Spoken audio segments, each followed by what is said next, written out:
Hello friends, आपका मेरे channel में बहुत बहुत स्वागत है। आज की कहानी है सेहत का रहस्य। बहुत समय पहले की बात है। किसी गांव में रामू नाम का एक वृद्ध व्यक्ति रहता था। उसकी उम्र 80 साल से भी ऊपर थी। वो 40 साल के व्यक्ति से भी ज़्यादा स्वस्थ लगता था। लोग बार बार उससे उसकी सेहत का राज पूछते थे, पर वो कभी कुछ बताता ही नहीं था। एक दिन राजा को भी उसकी सेहत के बारे में पता चला और राजा को भी उत्सुकता हुई जानने की। राजा ने अपने गुप्तचरों से रामू पर नज़र रखने के लिए कहा। गुप्तचर अपना भेष बदलकर रामू पर नज़र रखने लगे। अगले दिन उन्होंने देखा कि रामू सुबह उठकर ही कहीं जल्दी जा रहा था।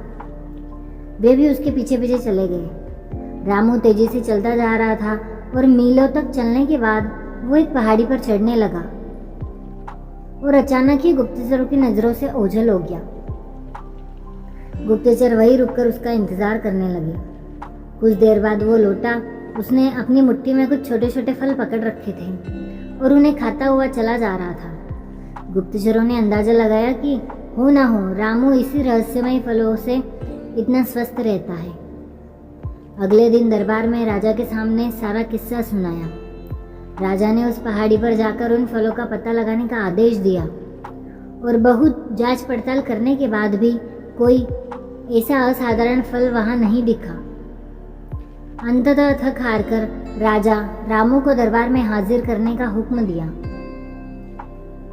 राजा, रामू, इस उम्र में भी तुम्हारी इतनी अच्छी सेहत देखकर हम प्रसन्न हैं। बताओ तुम्हारी सेहत का राज क्या है? रामू कुछ देर सोचता रहा और फिर बोला, महाराज, मैं तो रोज पहाड़ी पर जाकर एक रहस्यमय फल खाता हूँ। वही मेरी सेहत का राज है। ठीक है, चलो हमें भी वहां ले चलो और दिखाओ वो कौन सा फल है। सभी लोग पहाड़ी की ओर चल दिए। वहां पहुंचकर रामू उन्हें एक बेर के पेड़ के पास ले गया और उसके फलों को दिखाते हुए बोला, हुजूर, यही वो फल है जिसे मैं रोज खाता हूँ। राजा क्रोधित होते हुए बोला, तुम हमें मूर्ख समझते हो?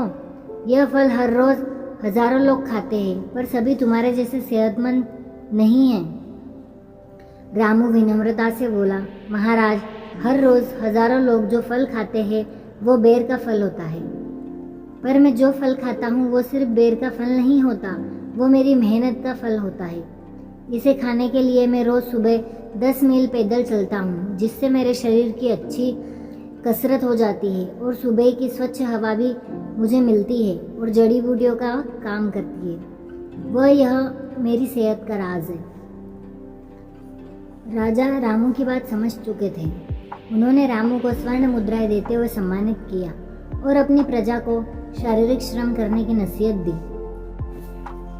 दोस्तों, आज टेक्नोलॉजी ने हमारी लाइफस्टाइल बहुत ही इजी बना दी है। हम लोग घर बैठे ही सारा काम कर लेते हैं। पहले हमें छोटे मोटे कामों के लिए घर से बाहर निकलना ही पड़ता था। उससे हमारी शारीरिक मेहनत हो जाती थी, उससे हमारी सेहत अच्छी रहती थी।